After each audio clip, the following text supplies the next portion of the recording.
Welcome back to How I Franchise This. This episode was a little different in the best way possible. We recorded this one live in front of the Charlotte ETA group, where I sat down with Eric Martin to talk about his path into franchise ownership with another 9. Eric shares how he went from working sales jobs to owning a business, why franchising made sense for him, and what it actually looked like going through the franchise buying process with Franzy by his side.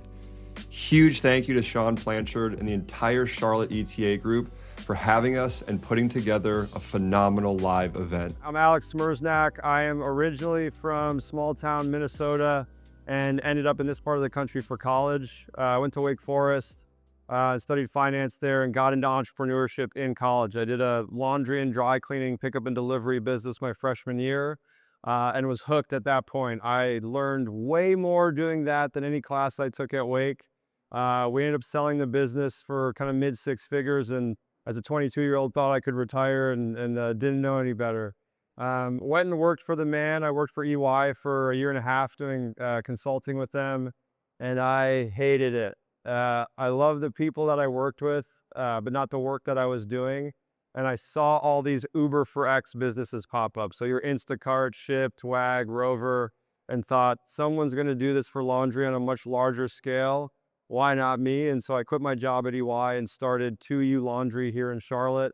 And that was a roller coaster of a ride. Over an 8-year period, we raised $33 million in venture capital, pivoted a few times, scaled to about $16 million in system-wide revenue on an annual basis, and eventually vertically integrated and built physical laundromats to handle quality issues, and our just ability to scale margin and the quality of the business.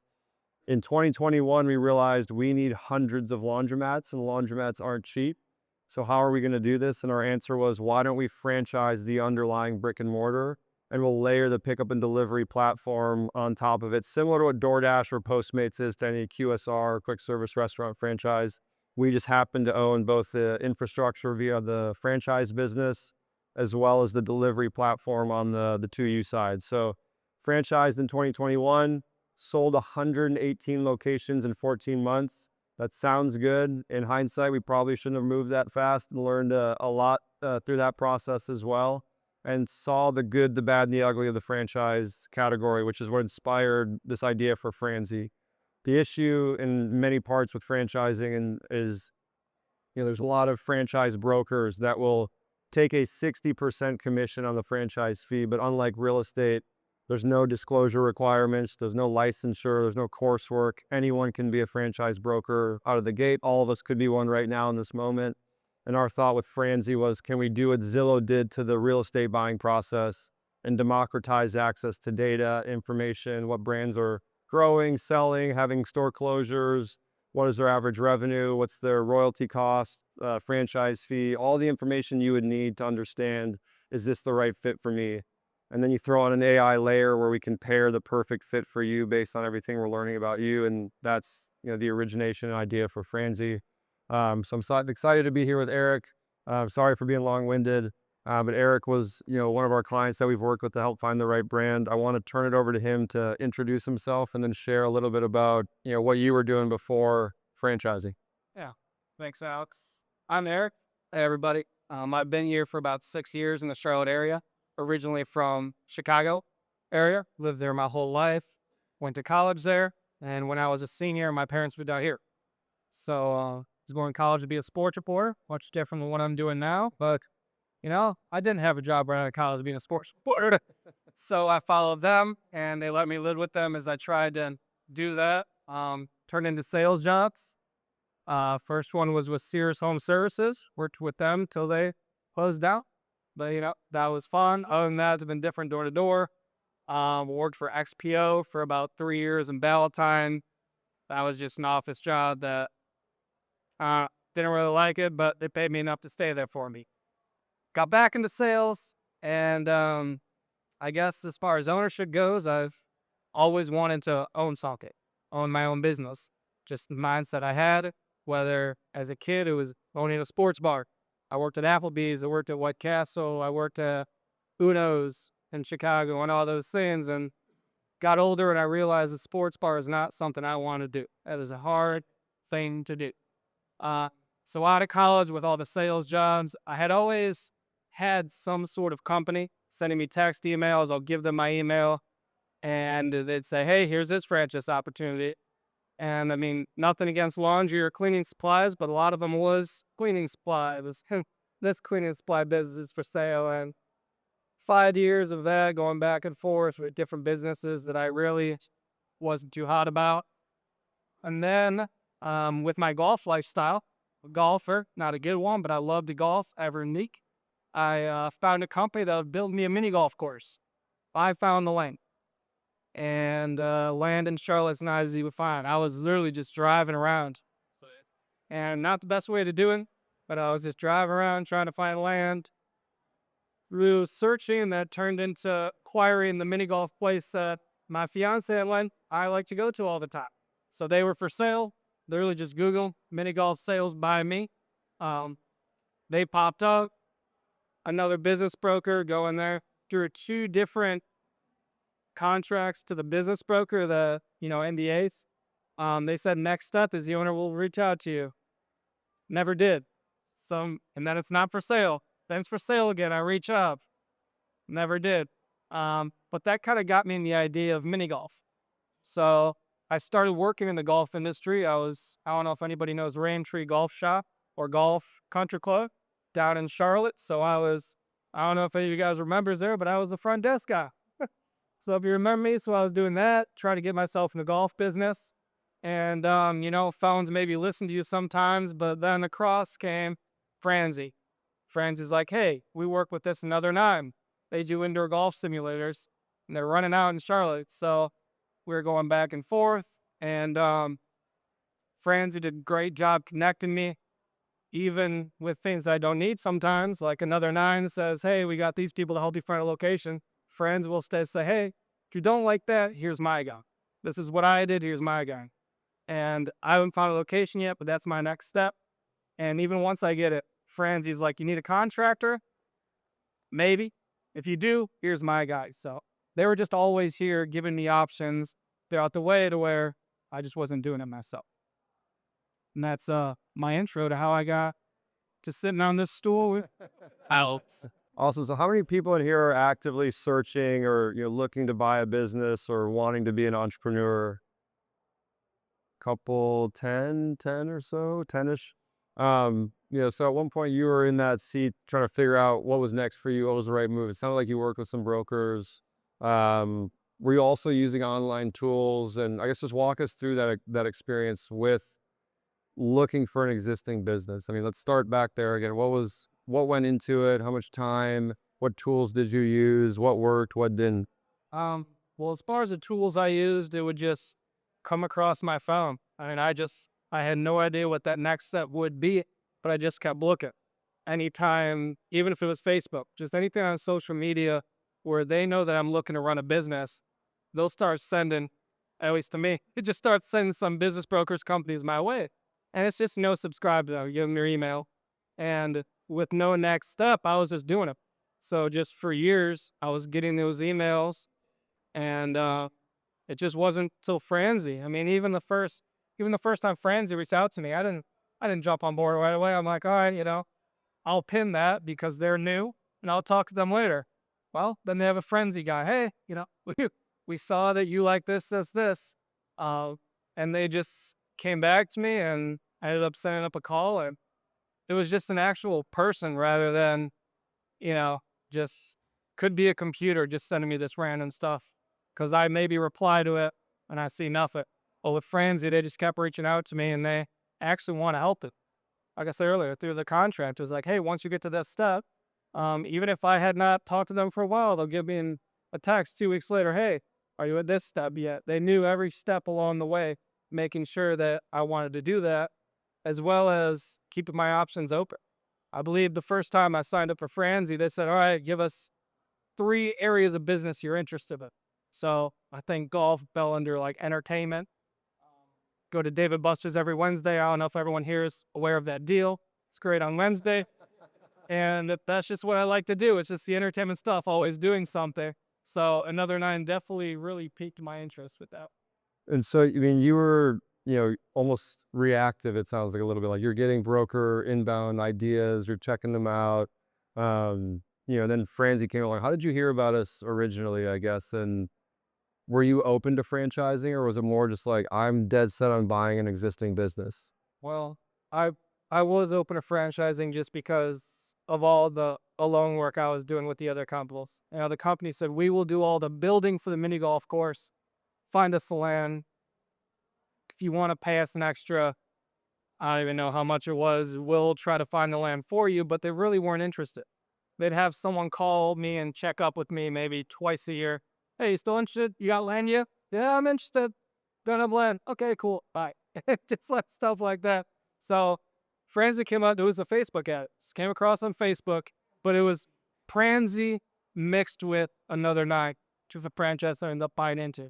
So it was, hey, you want to open your own golf simulator business and no overhead. There's no employees. Um, and I had, because of owning stuff, obviously I've looked into vending machines. That still holds into the sales job that I wasn't too good at. I'm selling the vending machine to certain places and doing that work. So once I saw all of that, the low overhead, open 24/7 golf simulator, and that's like, what do you want to do? I said, okay, reach out to Franzy. Boom. So then I start talking to Franzy, and they start telling me they have all the companies that, they partner with.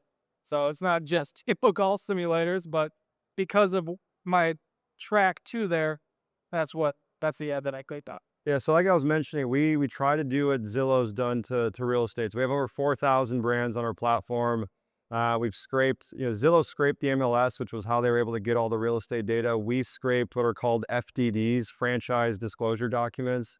They're legally required documents that a franchise has to have. Franchising is regulated by the FTC. And these documents are 200 pages long, full of legal jargon, which, are as fun as it sounds to look into and read into. And so our goal was, can we strip out the important parts, the cost to get into it, the royalties, the potential revenues, how many units have opened, how many have shut down, are there any bankruptcies or litigations, who's the executive team running it?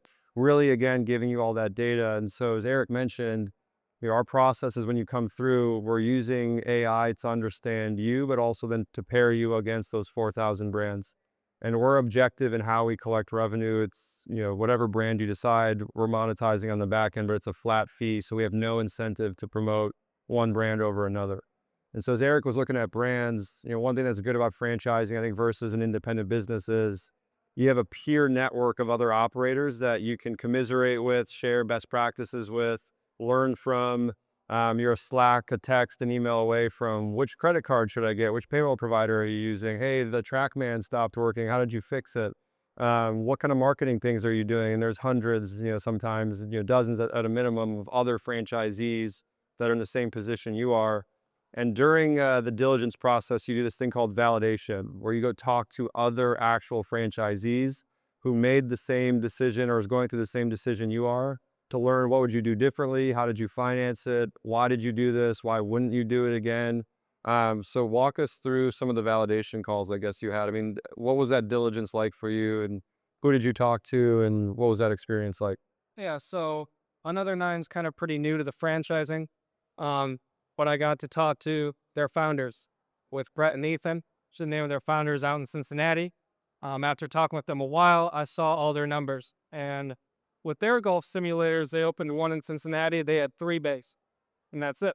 So they kind of saw what they did from the 3 bays. They did everything from changing the simulator that they use. You're using a different one now. They're using TrackMan, which is top of line, best golf simulator out there.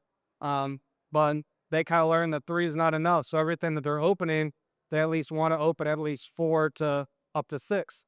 They want to do things like open up the walls between the two in case a business comes and brings a large party. That's something they've learned from there. And then I got to see the numbers and what they made off of just 3, off of what total investment they put in there. Another thing is, I'm sure this question is later, but the SBA. So with their second location, they weren't really getting the SBA quick enough. They were going back and forth. There might have been a government shutdown or whatever.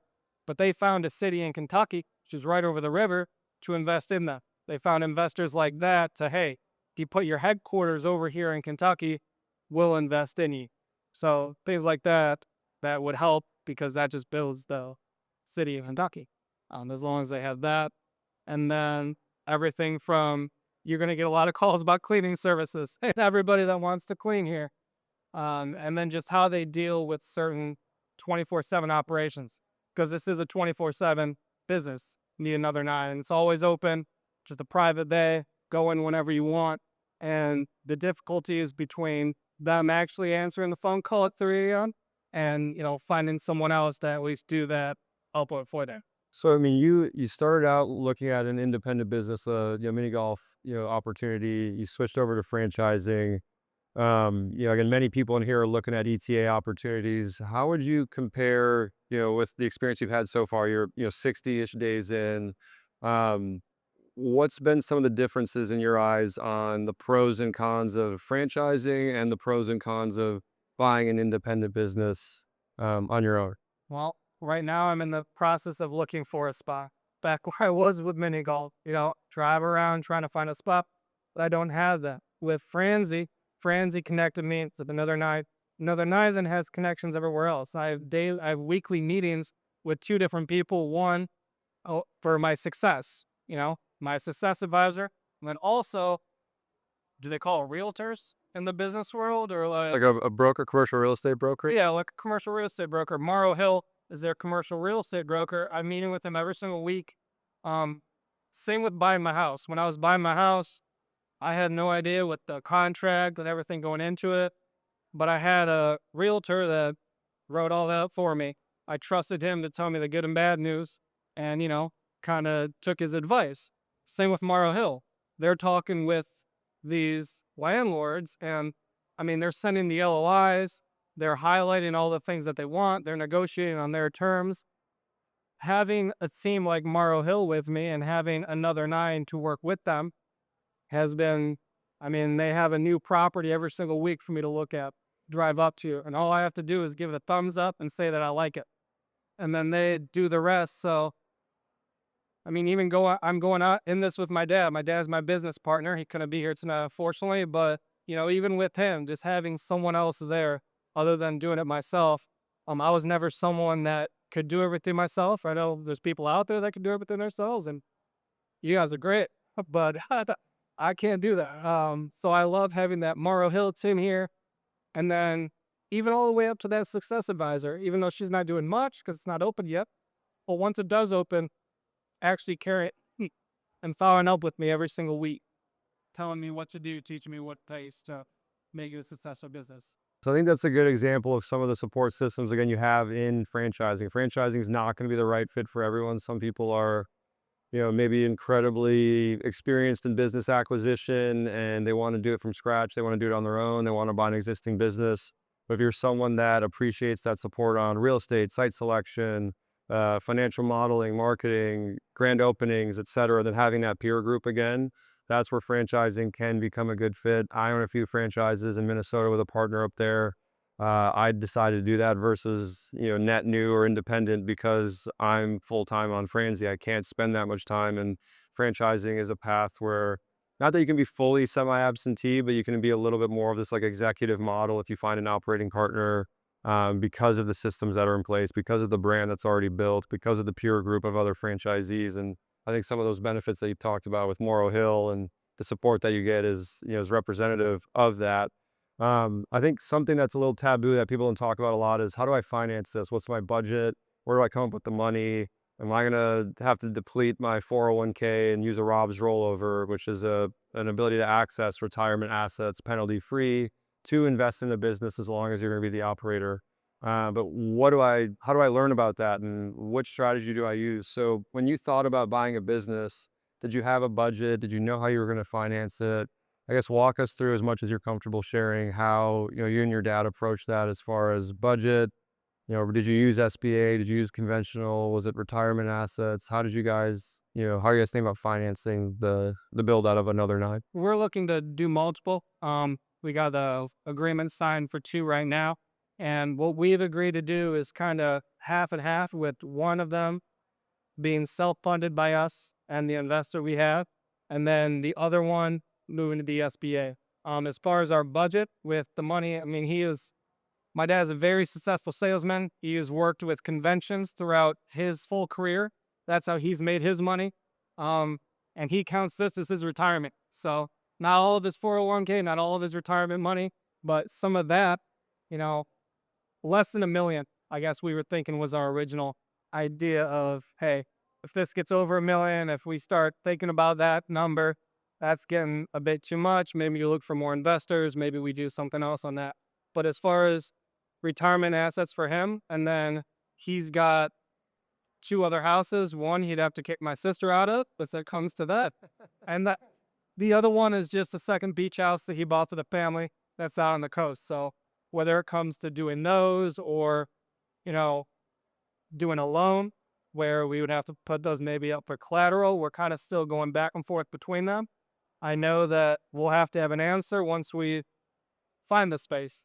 But we're looking at self-funding this first one. Depending on how many bays it is, from 4 to 6, it would be about 500,000 to 650, I think is what kind of range we have to fully open. So I appreciate you sharing that. So we have, we're doing a live podcast right now. We have a podcast called How I Franchise This. It's a play on the NPR podcast, How I Built This. But we're telling stories of people who are actually doing it like Eric, and they come from all sorts of backgrounds, walks of life. Some are ex-investment bankers, ex-consultants, attorneys. They're doing it with family members. They're doing it on their own. They're doing it with friends. All sorts of different stories. So I encourage you to check it out. And one anecdote I want to share from another episode we did was an episode with a guy named Cal Gulapali. He owns 120 franchise locations in Florida across Dave's Hot Chicken, Pop-Up Bagels, Restore Hyper Wellness, Orange Theory Fitness, Marco's Pizza, a number of brands. And he started just 7 years ago and is up to 120 locations. And not to say that anyone can just go snap their fingers and do that, but franchising he chose because there is a pathway where you have these playbooks, systems, et cetera, that allow you to do that. And I asked him in the episode, he's very open and telling and straightforward. How did you finance all this? I mean, you have a system that is doing over $500 million a year in revenue. There's no way, one person was able to finance all that. How did you do this? And he's like, well, SBA is a necessary evil in some cases. So some he did SBA, others he did conventionally. But a lot of them he had family offices and smaller private equity partners or private capital partners that said, hey, we'll put the money up. Let's go buy 5 Marco's existing units. Let's go develop 3 other de novo or net new units. And he only owns, in some cases, 30 to 50% of that specific portfolio. And he owns different equity ranges of each of these different brands. I was like, aren't you worried they could fire you or kick you out? He's like, yeah, but then they have to go operate 30 Marco's Pizzas. And that portfolio alone has 300 employees or whatever the number was. And so there is a path. If you're a good operator and you're willing to work hard, manage people, build out a team, there's capital that wants exposure to franchising as an asset class, but they don't want to go run 30 Marco's Pizza. And if you can demonstrate that you're a good steward of capital, a good operator, can build teams and systems within this franchise system, there is a path that's almost limitless into which brands you get into, how many units you open. And for Eric and his dad, they're starting with 2, but we might be back here in 7 years and they're like, we got 100 golf simulators now and we've got investors, and you have no idea. It's really why I think America is one of the best places to be an entrepreneur and to start a business, is you have systems like this, you have resources like this, you've got capital that's excited about backing you if you've got a good plan. So I appreciate you sharing how you guys are thinking about financing the first, but Eric even mentioned it, he's on our second, and maybe even in Chicago, we'll probably bring investors in. We're talking to another group right now, actually, that's looking at another, a couple of golf simulator, different brands, but they want to do 5 in South Florida and 5 in Phoenix. And he's like, we could go to 50, but we're going to bring on some PGA guys that we know that could be investors. And so it's really what you make of it. And there's all sorts of kind of clever ways to finance these things. So you mentioned, the first one you and your dad are doing, or your dad, you and your dad are partners. Walk us through, because there's probably others in the room that are hungry, they've got the work ethic, they don't have capital, and they might be ashamed or maybe nervous about asking their family and friends for investment. And a lot of times there is friends and family rounds. Did you feel any of that? And walk us through, I guess, leading up to that conversation where you're like, Dad, I'm doing this and here's why, or was he on board from day one? And What was having that initial conversation like? The big thing is that I get the love of golf from him. Um, so when I was looking at the mini golf, I kind of was nervous at first to ask him to get on board. Um, I invited him over, made him a really nice dinner, cooked some steaks, um, boiled some crab, and I started talking to him about it and said, well, this mini golf place is for sale. So he ended up skeptical about mini golf, but like I said earlier, I never got to the point of talking with the owners of that mini golf. So we got the numbers, we got the NDA. So he was kind of already thinking, oh, we're going to open a mini golf place. So then once another nine came around, I went to him and his first response was, there's a lot of golf simulators around here. I know somebody. He told me these two guys who knew, and he told me exactly what the golf simulators looked like. But one of the big things for me with another nine that I haven't seen anywhere that pulled him on board is, first of all, when we saw the technology that they use with the TrackMan, uh, double down on that. Those are some very expensive simulators that another nine got to deal with. So that, first of all, and second is that they have private bays that they use. So it's not like you open the front door, it's just bay, like Top Golf, a lot of these other places. You open the door with a code, it's 24/7 also. Walk down a hallway and there's all these private rooms. So you have a code to your own private room, BYOB, there's a fridge in there. And then in your own private room, you have the simulator and everything. So I think it's that privacy that he had not seen anywhere else that fought him on board. And then we got invited out to Cincinnati to see one of these places and meet the founders. And that kind of sold him on it also. Actually seeing it, seeing the numbers, and going into there and taking some swings on it, I think was the final thing. But yeah, I was nervous at the beginning because I didn't know what I was going to do next. So I'm like, this could be my next step. And I'm just glad that he's on board. So the moral of that story is, if you're gonna ask friends and family for money, cook them a crab dinner first.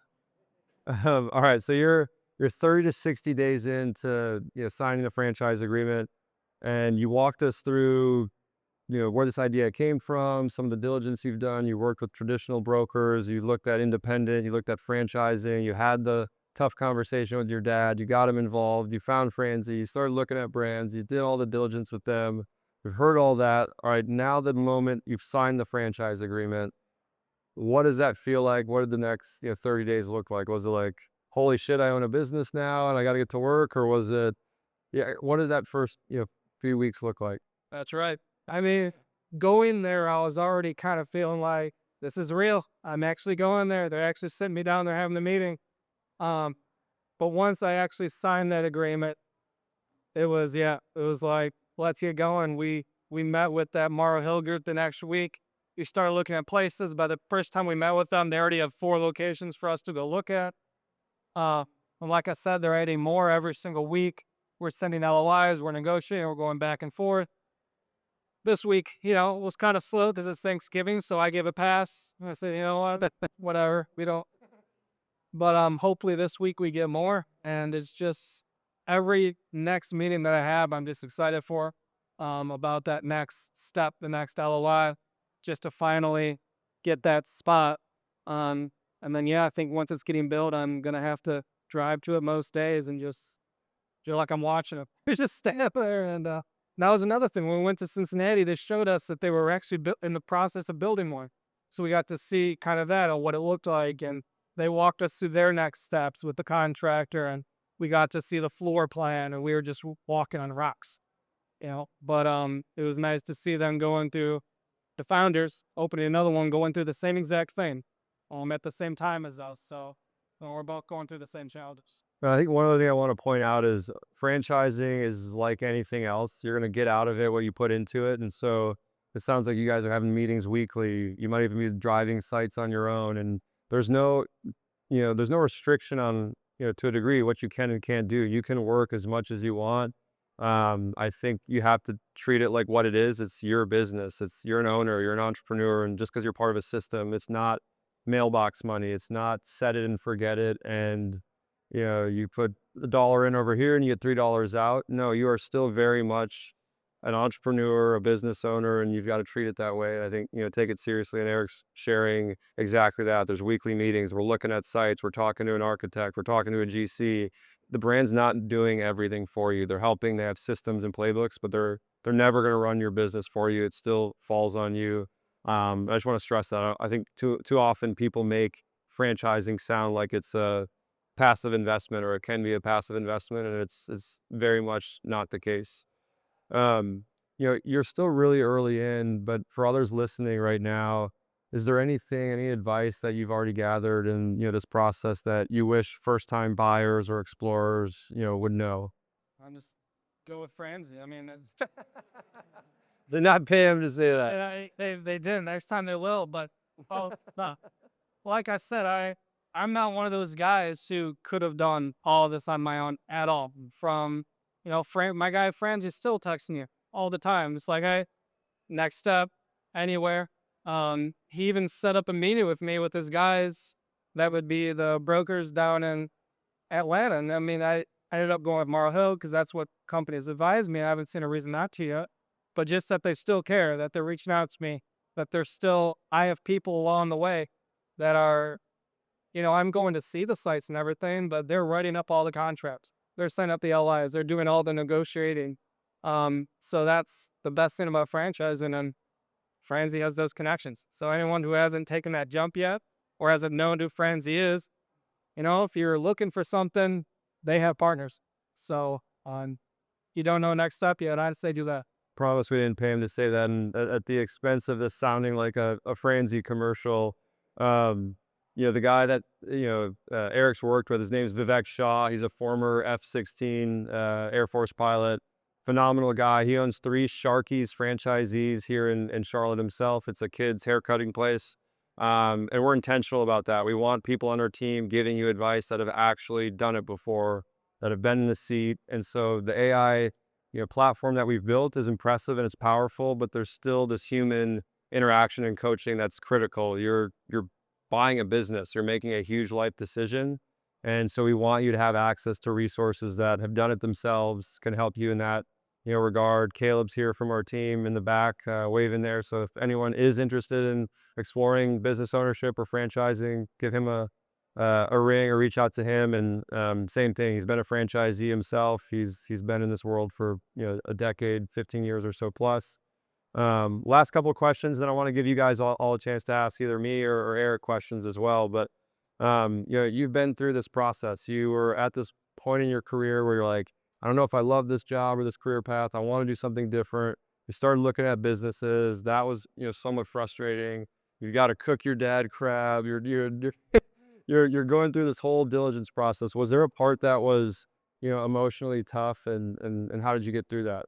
Getting to that point was emotionally tough. Going through all my other jobs, not knowing what was next, building a career off of what I was doing was pretty much the only emotionally hard part for me. And then, but yeah, I mean, I'll say it. Well, I won't say because he doesn't pay me yet. But like at that point, just turned everything around for me. I mean, everything started looking up. I actually was like, this is my career path. So I actually had something to roll out of bed for every single day, something to work towards rather than where I was before. It's kind of like well, what's next? What's next? What's next? It wasn't until, not even Franzy, but then another 9. Once Franzy handed me off to another 9, they were on top of me. They, helped me know what's next, what to look forward to. This is what we're doing next week. Talk to you next Friday. This is what we're doing next week. Talk to you Monday. This is what we're doing. So just working towards something and signing that agreement to the belief that I'm opening this one at the end of this year, really helped me turn it all on. Also, I appreciate you sharing your story and being open about financing, the ups and downs, what you found, what's worked, what hasn't worked. Well, let's give it up for Eric and Martin for being here. Thank you guys.